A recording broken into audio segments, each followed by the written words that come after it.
स्वामी जी, अगले विषय की तरफ बढ़ते हैं अब। WHO की एक रिपोर्ट आई है स्वामी जी, उसके मुताबिक साल 2030 तक क्रॉनिक लाइफस्टाइल डिजीज 70% मौत की वजह बन जाएगी।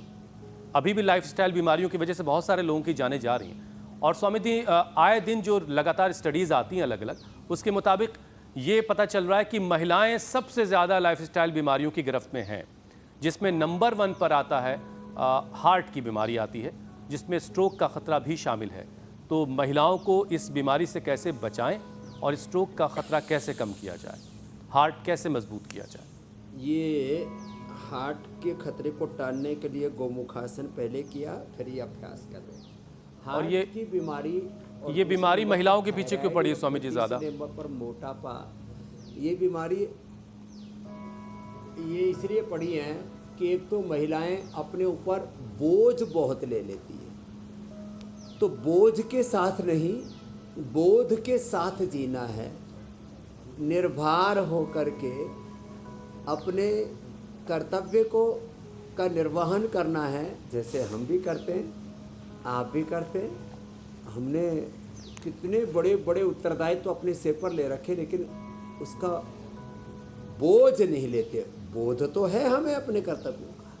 तो महिलाएं एक तो अपने दिल की बात कई बार कह नहीं पाती, तो दिल पर और ज़्यादा फिर स्वामी जी सारा दिन कहती क्या रहती हैं? तो अपनी दिल की बात जैसे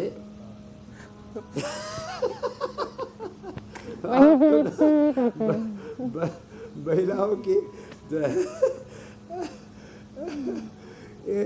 ऐसा है, महिलाओं को बदनाम कर दिया गया कि महिलाएं बहुत बोलती हैं, चुगली बहुत करती हैं, चुप नहीं रह सकती है। स्वामी जी फैक्ट बात बताऊं क्या? शाम तक कितनी निंदा करती इसका मैं फैक्ट चेक कर देती हूँ। शुरू करके आप सारे समस्याओं का समाधान करते हैं, फैक्ट चेक करते हैं। इसका फैक्ट चेक ये है कि जो वो बोलना चाहती हैं वो आदमी सुनना नहीं चाहता, क्योंकि वो सुन लेता है तो उसका दिमाग गर्म हो जाता है, इसलिए वो बातें अपने मन में जब्त कर लेती है और फिर वो बोलती हैं जो आदमी सुनना चाहता है। तो ये है फैक्ट चेक हुसैन, फिर दिल पे बोझ बन जाता है। ये बात है। चलिए खैर, इसे जाने देते हैं स्वामी जी। महिला और पुरुष दोनों एक गाड़ी के दो पहिए हैं और दोनों बराबर से चलेंगे तभी ठीक है मामला। इस झगड़े को यहीं ख़त्म करते हैं। लेकिन आप बता रहे थे स्वामी जी कि महिलाएं क्यों आखिर इस तरह की बीमारियों की गिरफ्त में ज़्यादा है, उनको बचाया कैसे जाए, ये ज़रूरी है।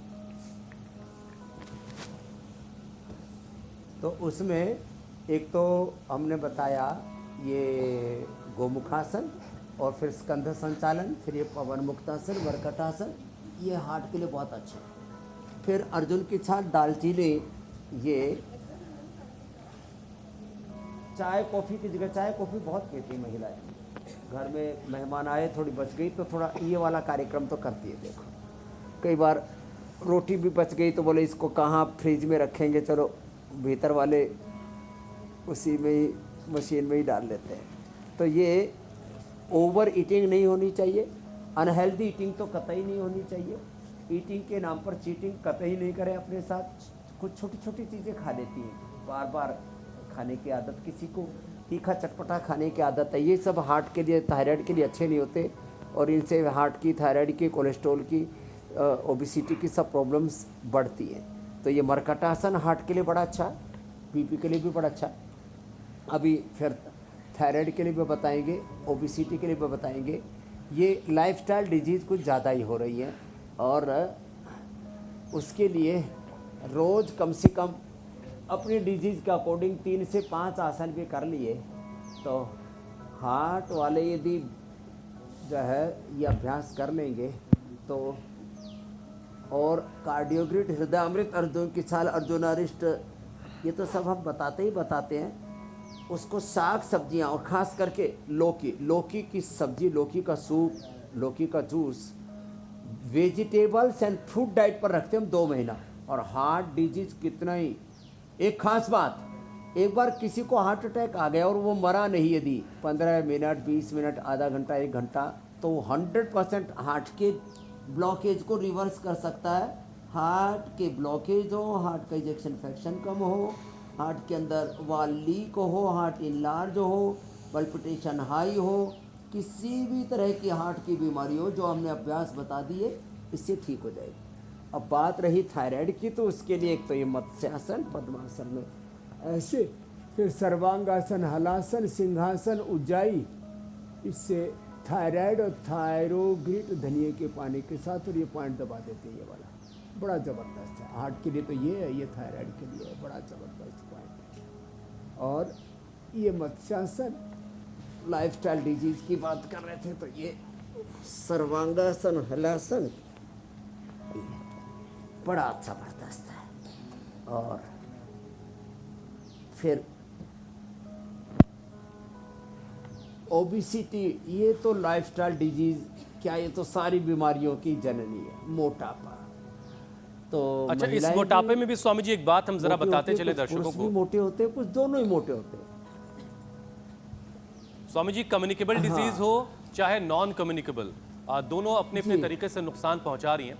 तो एक और रिपोर्ट आई है स्वामी जी, जिसमें यह बताया जा रहा है कि 61% जान जाने की वजह नॉन कम्युनिकेबल डिजीज है। और उत्तर भारत के मैदानी हिस्सों में जहां पर लोगों में ज्यादातर शुगर, बीपी और स्ट्रोक के मामले बढ़ रहे हैं, तो दक्षिण भारत के हिस्सों में मोटापा जो है स्वामी जी वो विकराल रूप ले रहा है। तो आपको थोड़ा सा उधर भी कैंप करना होगा। तो ये नॉर्थ और साउथ दोनों तरफ के लोग फिट रहें, शुगर, बीपी और हाँ, मोटापा, दक्षिण चूंकि आप भारत में ओबेसिटी पे आ मोटापा गए थे। को कर्नाटक में गुंडा गुंडी, और तमिलनाडु, केरल में पहुंचते उसको गुंडा गुंडी, और जाड़ा जाड़ी गुजराती में बोलते हैं। तो ये जो है मोटापा ना, क्यों उधर ज़्यादा है?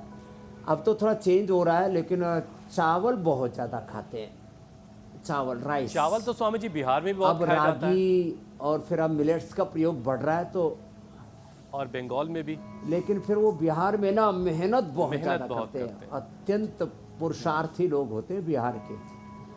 ठीक बात है। हाँ, बिहार में, पूर्वी उत्तर प्रदेश में चावल तो खाते हैं, लेकिन मेहनत बहुत ज़्यादा करते हैं। ये जो पुरुषार्थ थोड़ा कम हो गया, और ये तो अभी बढ़ा है ना, जहाँ चावल ज़्यादा खाते हैं, फिर गेहूँ भी बहुत ज़्यादा खाते हैं, और गेहूँ के साथ फिर अब जैसे पंजाब, हरियाणा आदि में तो पूरा दूध, दही, पूरे देश का मक्खन, मटर, पनीर, ये सब रगड़ देते। तो ओवर ईटिंग, अनहेल्दी ईटिंग। तो स्वामी जी, मिलेट्स का हरियाणा का प्रयोग दूध दही देखिए अभी और पेरिस तक ये कमाल कर देखो, रहा है। जुबान पर कंट्रोल तो रखना ही पड़े। हाँ, विनेश फोगाट ने इतिहास रचा है। जी जी जी। ये बात घी तो घी भूल गए, घी भी है उसमें। तो लेट करके, और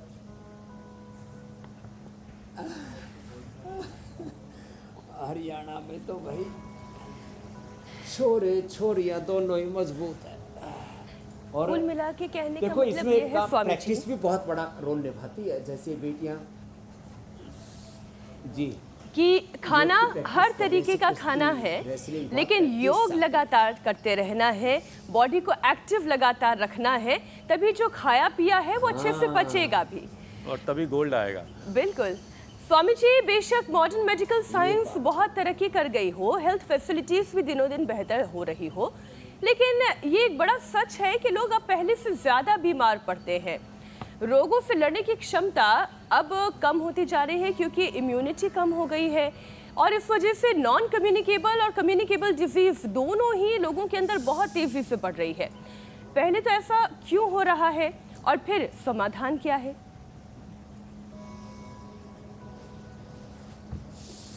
तो देखो, एक तो जहाँ तक ये नॉन कम्युनिकेबल डिजीज़ है या कम्युनिकेबल डिजीज़ है, उन्हीं के अंदर ज़्यादा बढ़ती हैं जिनकी इम्यूनिटी कमज़ोर होती है। तो चाहे दौड़ लगाओ, चाहे खेलो, चाहे कुश्ती करो, फिजिकल एक्टिविटीज़ को हमें बढ़ाना पड़ेगा। अब इतने सरल योगाभ्यास हम रोज़ कराते हैं, कठिन कठिन जो यहाँ पर हमारी बेटियाँ कर रही हैं, ऐसा ना भी कर पाएँ तो कोई बात नहीं, सरल सहज तो कर लो।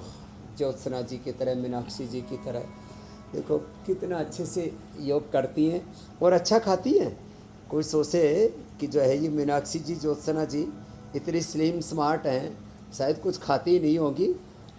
इन्होंने अपना राज खुद ही कह दिया, अच्छा खाओ लेकिन योग भी जम करके करो, फिर कोई दिक्कत नहीं है। तो योग कम करना और भोग ज़्यादा करना, भोग ज़्यादा लगाना, ये गड़बड़ है। और कुछ नहीं होता तो प्राणायाम ही कर लें। इम्यूनिटी कमज़ोर है तो इम्यूनोग्रिड क्वाथ, इम्यूनोग्रिड पाउडर हम देते, गिलोय देते। गिलोय दोनों काम करती है, ये इम्यूनिटी को भी ठीक रखती है, मोटापा को भी बैलेंस रखती है, शुगर भी नहीं होने देती है, और किसी भी प्रकार के संक्रामक रोग है ना, बैक्टीरियल, वायरल, फंगल डिजीज़, उससे भी हमें बचा लेती है। तो देखो, गिलोय, तुलसी, एलोवेरा, नीम, हल्दी, ये तो सब घरों में हमने लगवा दिया। और अब ये प्रक्रिया निरंतर जारी रहनी चाहिए। कुछ लोग कुछ दिनों के लिए अवेयर रहेंगे, कुछ खाने पीने की चीज़ों पर ध्यान देंगे, फिर वही ढाक के 3 पात। तो हमको योग, आयुर्वेद को, जड़ी बूटियों के सेवन को, स्वस्थ आहार को अपना स्वभाव बनाना है। और जब हमने योग आयुर्वेद को अपना स्वभाव बना लिया, फिर तो डिजीज़ का खतरा नहीं रहेगा। कहने का मतलब ये है कि महीना भर कीटो डाइट करने के बाद फिर किलो भर डाइट नहीं लेनी है, उससे कंटिन्यू रखना है, अच्छा खाना खाना है।